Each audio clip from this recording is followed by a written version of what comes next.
Los miércoles venimos a nuestro estudio bíblico y hago la aclaración de cuando hablamos de un estudio bíblico hablamos de unos temas quizás un poquito más profundos de lo que hablamos los domingos en la mañana, tratando de llevar una línea de estudiar la palabra del Señor en algunos aspectos con un poquito más de profundidad a lo que hacemos durante los domingos en la mañana.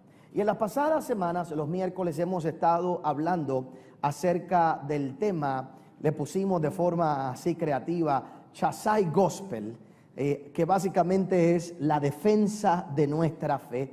Chasai es la palabra japonesa para apologética, para defender la fe. Ya explicamos lo que significa. Básicamente es el concepto de apologética, y el concepto de apologética quiere decir la defensa de nuestra fe. Apologética es defender nuestra fe. Ahora, varias aclaraciones que quiero recordar para ir a la palabra del día de hoy. Varios detalles importantes que quiero que usted siempre recuerde mientras estudiamos este tema. Número uno, la meta de nosotros aprender a defender nuestra fe, aprender a responder y a presentar defensa como nos pide la palabra del Señor en varias ocasiones, no es con el propósito de convertir a nadie. Tú y yo no estamos aquí defendiendo nuestra fe para tratar de convertir a una persona, de que alguien se convierta. ¿Por qué razón es eso tan importante entenderlo? Porque la obra de salvación no viene por ningún argumento o razonamiento que nosotros presentemos. La salvación es producto de la obra del Espíritu Santo en la vida de una persona.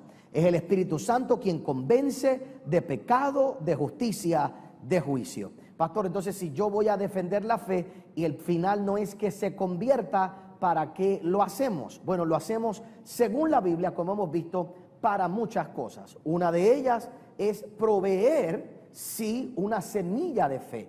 Proveer un argumento, una semilla, plantar un pensamiento, abrir el corazón. Por eso cuando defendemos nuestra fe y hablamos con la gente, no le hablamos al razonamiento, aunque usamos palabras con gran razonamiento, le hablamos a la parte divina que hay dentro de cada persona, que aunque se revela a esa persona de no creer que hay un Dios, todo ser humano tiene una parte dentro de él que sabe que Dios existe.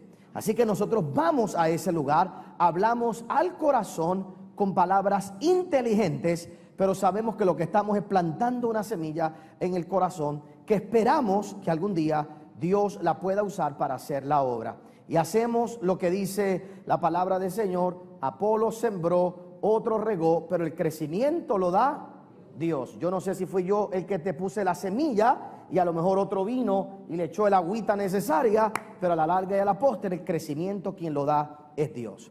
Pero nosotros no somos los que salvamos a ninguna persona. Número dos, cuando hablamos de ese propósito de nosotros poder defender nuestra fe, es para evitar aquellos que quieren ridiculizar lo que es la obra del Señor y la iglesia. De esos hay muchos constantemente, tratando de ridiculizar la obra del Señor. Y hermanos, la verdad es que hay gente que son ridículas. Y hay cristianos que hacen unas cuantas ridiculeces. Y hay gente que cuando yo los oigo y los miro y veo lo que están haciendo y lo que publican, tú dices, por eso es que nos metemos en tanto lío y en tantos problemas. Y la verdad es que hay gente que se las busca y por algunas de esa gente, bueno, pues también nos las buscamos nosotros. Pero la realidad es que cuando nosotros argumentamos, si lo sabemos hacer de forma correcta, evitamos, ¿verdad?, que la gente tome esa postura y que ridiculice a todos los cristianos por igual. Así que tenemos que aprender a defender nuestra fe. Pero sobre todas las cosas, el propósito principal de estas ideas es que tú cuides tu corazón.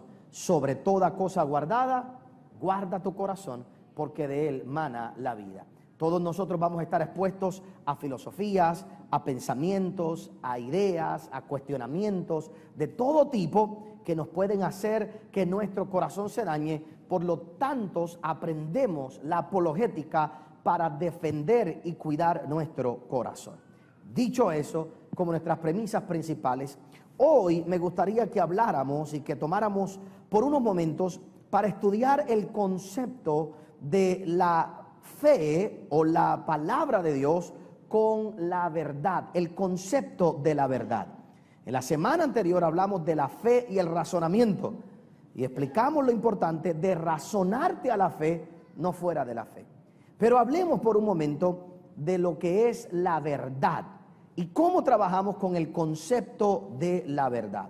En el libro de Juan, capítulo 18, el verso 33 al verso 38, hay una expresión bien poderosa en el último verso, pero para verla en contexto dice: entonces Pilato volvió a entrar en el pretorio y llamó a Jesús y le dijo: ¿eres tú el rey de los judíos? Jesús le respondió: ¿dices tú esto por ti mismo o te lo han dicho otros de mí?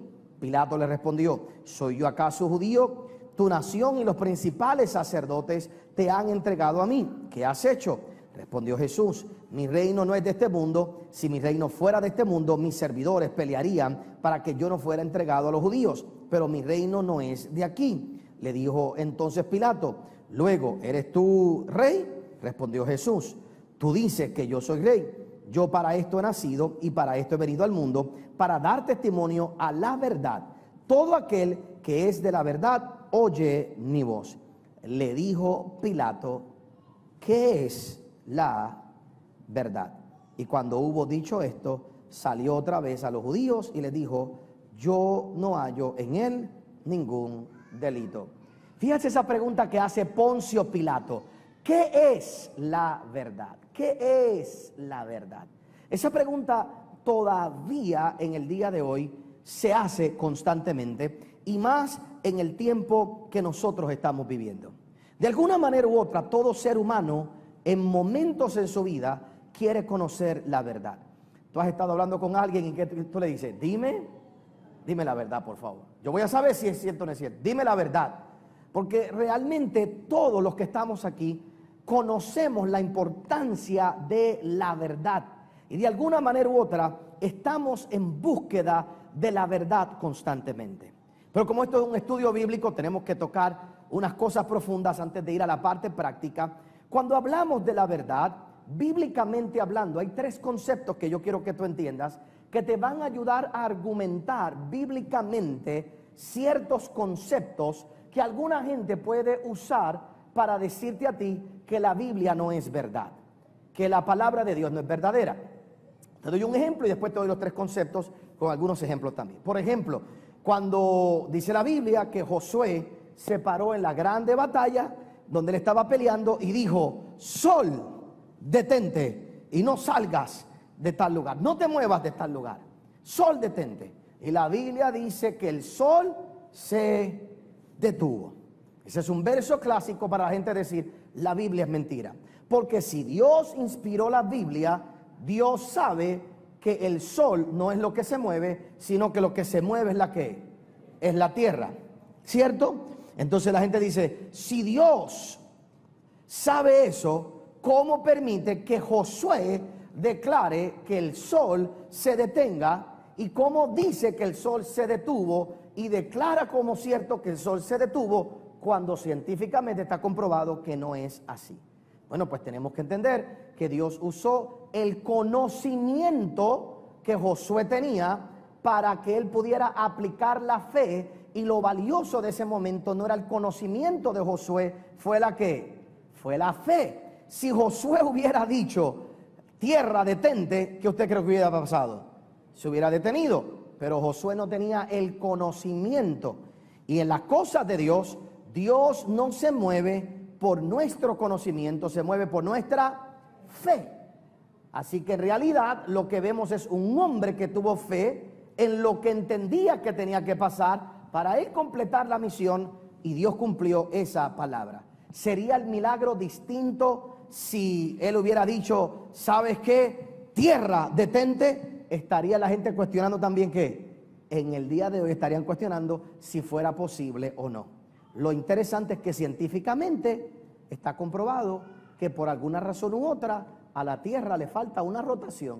Cuando los científicos sacan cálculo, no se sabe, porque después de sacar cálculo y cálculo y cálculo, le hace falta una rotación a la Tierra en todos los cálculos matemáticos. Los más inteligentes no han podido llegar a una conclusión. Nosotros los cristianos, pues, ¿qué decimos? Pues sabemos dónde está esa rotación que faltó, y es para que Josué terminara aquella batalla que él tenía que terminar.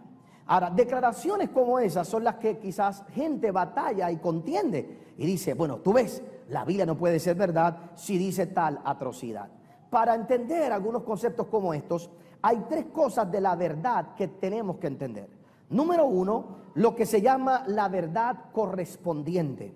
Cuando yo hablo la verdad correspondiente, es cuando se hace una declaración que tiene que ser respaldada con una evidencia correspondiente para que verifique la verdad de lo que yo estoy diciendo.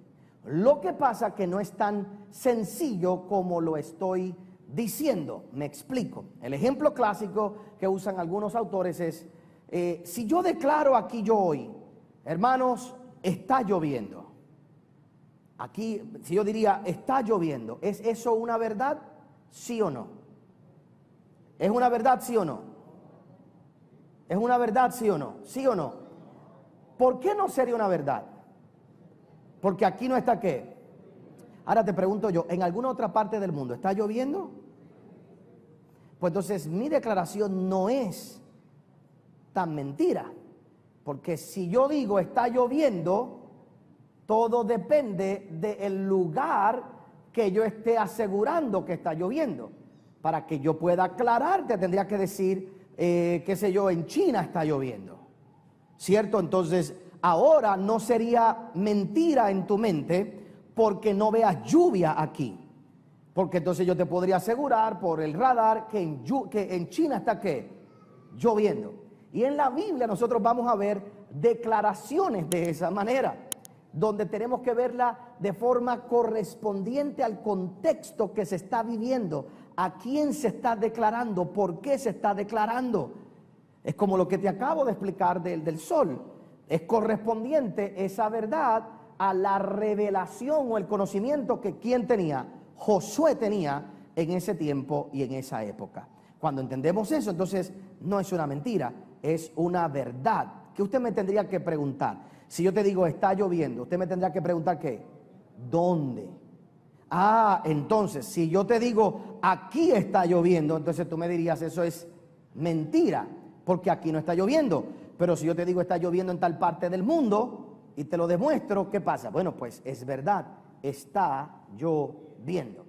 Eso es bien importante entenderlo. Número dos, lo que es la teoría de la verdad pragmática.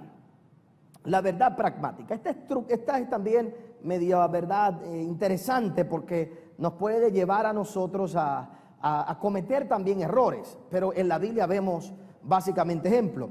Estas son, o esta parte de la verdad, son aquellas cosas que nosotros decimos que son verdad porque hemos visto la funcionalidad o la parte práctica de lo que estamos diciendo, no porque el statement como tal, la declaración como tal, sea realmente verdad, sino es la parte práctica de la verdad.